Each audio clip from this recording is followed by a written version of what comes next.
Abigail, directed by the same team that did the new Scream movies, and Ready or Not hit theaters last Friday, and I got to see it yesterday. So this is going to be a quick review, not necessarily as in depth as my Civil War review that I did last week.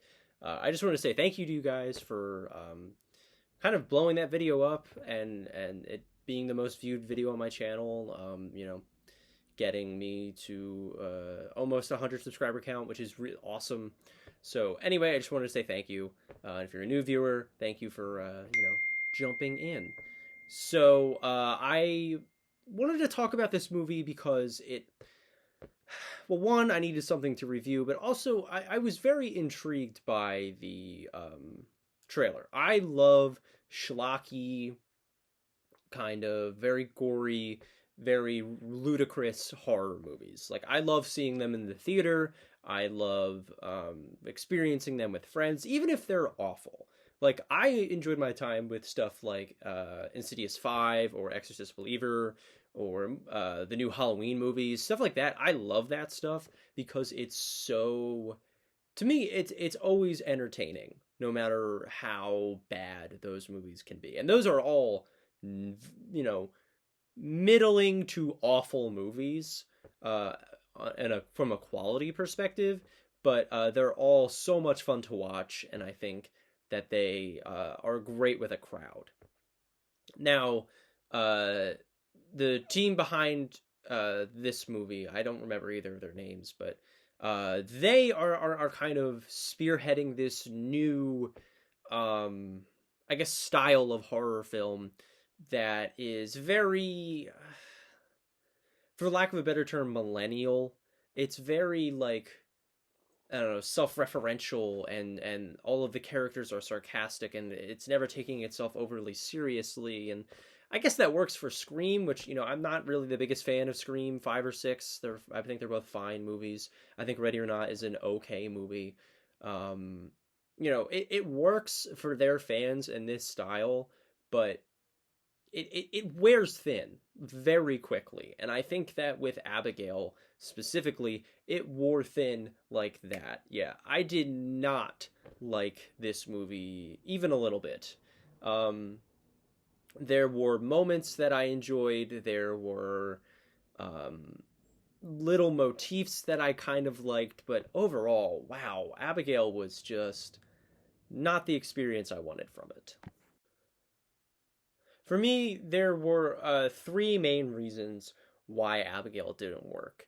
And the first reason was the cast. I thought that the cast was going to be one of the stronger aspects of this movie. There are a lot of talented people involved with this. Dan Stevens is okay. The girl from Lisa Frankenstein has some potential. Melissa Barrera has, a lot of charisma and charm to her. Angus Cloud is involved with this. This is unfortunately his last role. Giancarlo Esposito is in this, and he's, one of the best actors we have. So, I thought at the very least we would be getting, a competent cast, a cast that could work well off of each other, a cast that could, bring some chemistry with this movie, and that did not happen. I thought that all of their performances were very hammy and extremely phoned in. I felt like the entire, almost everyone involved with this movie was just on coast.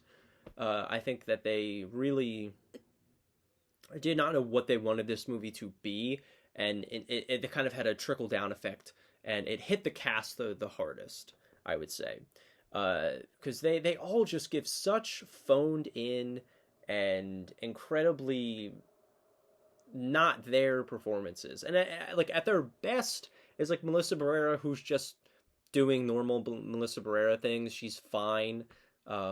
She's just acting. There's not much more to comment on her performance other than that. And then the worst of it with Dan Stevens, where he is ruining every scene that he's in with these off the wall, corny line delivery and overacting and kind of chewing up the scenery in certain aspects. Like, Wow, this is a royally awful performance on his part. Um, yeah, I thought Giancarlo Esposito for a sequence that he gets in the middle. I'm not going to spoil what happens, but he's actually pretty terrifying in it, and I want to see him involved with more horror stuff because I think like wow, he pulled that off really well, and I think that he could be a pretty menacing horror villain. So that would be cool to see someday. Um, yeah, and I would say the second reason and the main gripe I have with Abigail as a whole is the script. The dialogue and the story that they present us for Abigail is so bad and so just devoid of anything I personally like about horror films. That I couldn't stand it anymore. Like there was a point in the movie where I was like, okay, I need to take a break. Like this is too much. And it's consistent with one-liners, with unfunny jokes, with scenes of peril that aren't, you know, scary at all. Ruining the pace of the film with just awful attempts at humor. That is really the main issue is that this movie was trying to be funnier than it needed to be. It was trying to force itself to be funny. For me, the best kind of horror comedy are ones that where the characters aren't making self-referential jokes, where the humor comes from the horror, and it is absurd and batshit crazy, or something like that. But even then, I can be a little hypocritical with that because, um, something like if I can find it, something like Zombieland really works for me. I think this is one of the best horror comedies ever made, and it's partial to that style of sarcastic characters and being self-referential. And I think that that movie works so well, and this movie face plants so hard because they actually put time into the characters. They let the performances breathe. They got the right cast to have the right amount of chemistry. The premise was much more well suited for this kind of horror comedy, and this movie was none of that. I think that Abigail could have been something. I think that it should have been something, and I think that it just was nothing. And I'm just going to talk about the third reason for this movie not working is Abigail herself as a villain. I don't think they utilize her that well. I think that all props to the actress. She's obviously very young, and you can't ever really fault a young person like that for acting kind of very corny, and very cheeseball.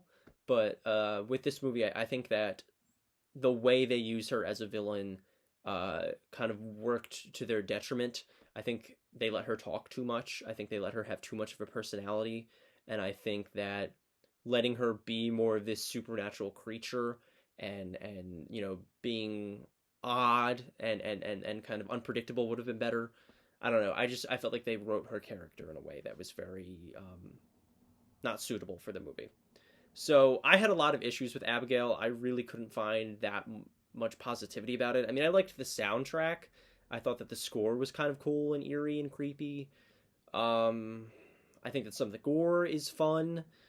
Um, the environment's cool. I don't know. Yeah, there's not too much I like about this movie, and it's kind of hard to talk about because of the lack of anything with this. It's a very hollow movie. It's a very dated experience, I would say. We need to move on from these types of movies. Uh, Abigail gets a light D. Yeah. Whew. So that was my more kind of unscripted, unfiltered thoughts on Abigail. What did you think of the movie if you've seen it? And yeah, Challengers is coming out next week, which I'm super excited for. I'm most likely going to be seeing Sasquatch Sunset, which I'm very hesitantly excited for. So yeah. And other than that, I will see you guys with the next video.